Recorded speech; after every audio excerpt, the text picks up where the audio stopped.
Madhumati Bangalore two পার্লামেন্টে এ পর্যায়ে আমাদের সাথে যুক্ত আছেন রাজবাড়ী জেলা বিএনপির সদস্য সচিব অ্যাডভোকেট কামরুল আলম। অ্যাডভোকেট কামরুল আলম, আপনাকে স্বাগত মধুমতি ব্যাঙ্গালোর টু পার্লামেন্টে। অ্যাডভোকেট কামরুল আলম, অভিনন্দন। আপনার কাছে প্রথমে যে প্রশ্নটি রাখতে চাই সেটি হচ্ছে, আপনাদের দলের মহাসচিব আজকে ঠাকুরগাঁওতে এক সংবাদ সম্মেলনে তিনি বলেছেন যে আইন শৃঙ্খলা পরিস্থিতি নিয়ে এখনো তার শঙ্কাটা রয়ে গেছে, যদিও নির্বাচন এগিয়ে আসলে সেটার উন্নতি হবে বলে তিনি আশা প্রকাশ করছেন। রাজবাড়ীতে কেমন দেখছেন আসলে আইন শৃঙ্খলা পরিস্থিতি নির্বাচনকালীন? আমাদের রাজবাড়ীটা একেবারে রাজনৈতিক সম্প্রীতির শহর, এই হিসাবে এই শহরের একটি সুনাম আছে। এ যাবৎকালের যে নির্বাচনের ইতিপূর্বে আমরা যে সমস্ত অবস্থা দেখেছি তার চেয়ে রাজবাড়ির অবস্থা খারাপ নয়।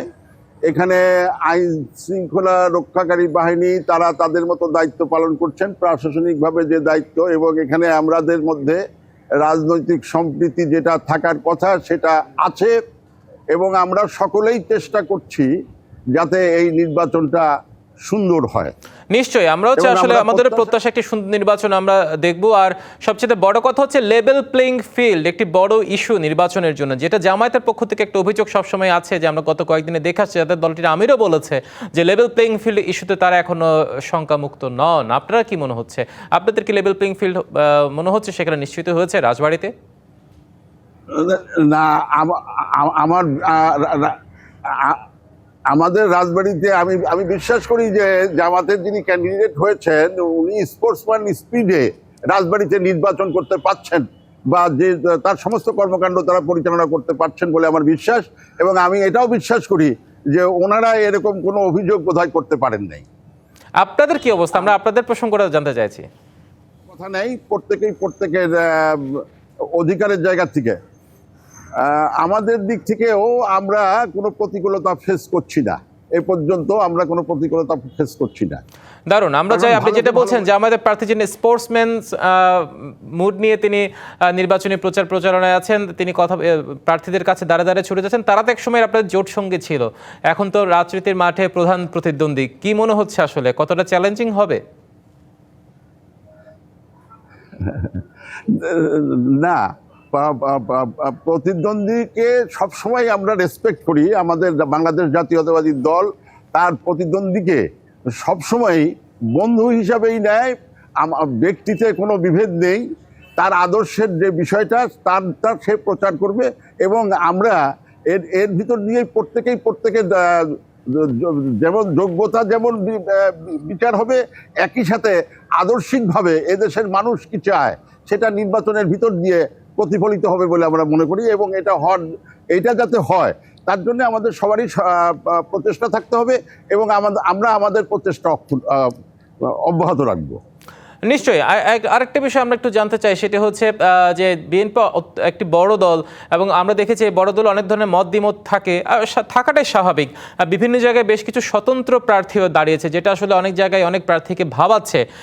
তাছাড়া আওয়ামী লীগ মাঠে নেই, জাতীয় পার্টি দ্বিধান্বিত, সব কিছু মিলিয়ে ভোটের মাঠটা আসলে আপনাদের কতটা নিয়ন্ত্রণ আছে বলে মনে করছেন?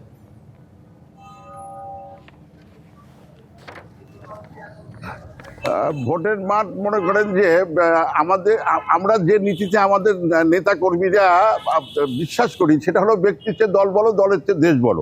তো আমাদের এখানে নমিনেশন ধরেন 1 নম্বর সিটে আমাদের একজনই প্রার্থী আছে, 2 নম্বর সিটে বিদ্রোহী প্রার্থী আছে, তার জন্য দল আইনানুগ পদক্ষেপ নিবে, এবং আমরা এখনো আশা করছি যিনি দলের থেকে বিদ্রোহী প্রার্থী হচ্ছেন উনি হয়তো সরে দাঁড়াবেন।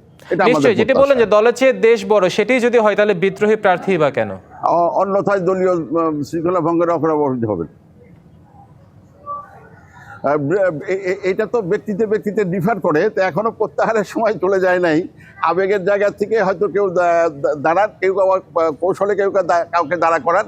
তাই এখানে যিনি প্রার্থী আছেন ইনি আমরা এখনো বিশ্বাস করি যে উনি প্রত্যাহার করে নেবেন। নিশ্চয়ই। তারেক রহমানের দেশে ফেরার আগে একরকম, ফেরার পর দেখলাম আপনাদের মধ্যে বেশ একটা চাঙ্গা ভাব আমরা দেখতে পাচ্ছি, এবং তৃণমূল পর্যায়ে সেটা ছড়িয়ে গিয়েছে। সবকিছু মিলিয়ে এটার প্রভাব আসলে রাজনীতির মাঠে কতটা পড়ছে, তৃণমূল সেটিকে কিভাবে নিচ্ছে, আর আপনাদের 31 দফা নিয়ে আপনারা কতটা তৃণমূলের কাছে পৌঁছাতে পারছেন?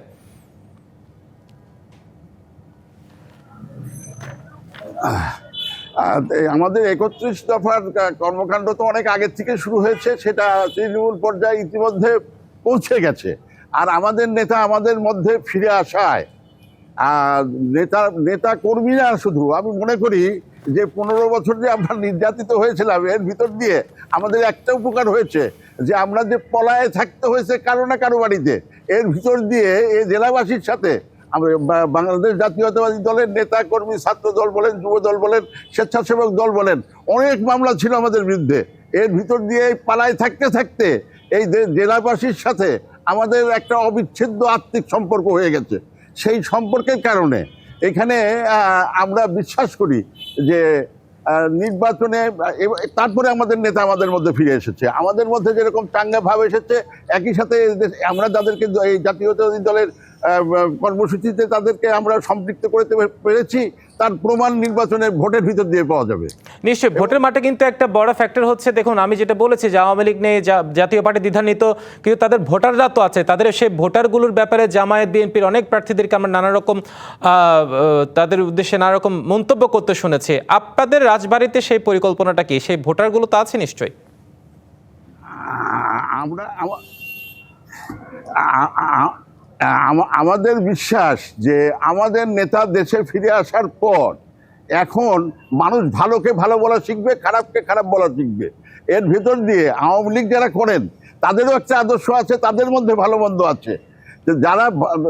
যারা মানুষ হিসাবে আমার বিশ্বাস যে আওয়ামী লীগ হয়তো সমর্থন করতেন, তারাও বাংলাদেশের ভালোটা চান।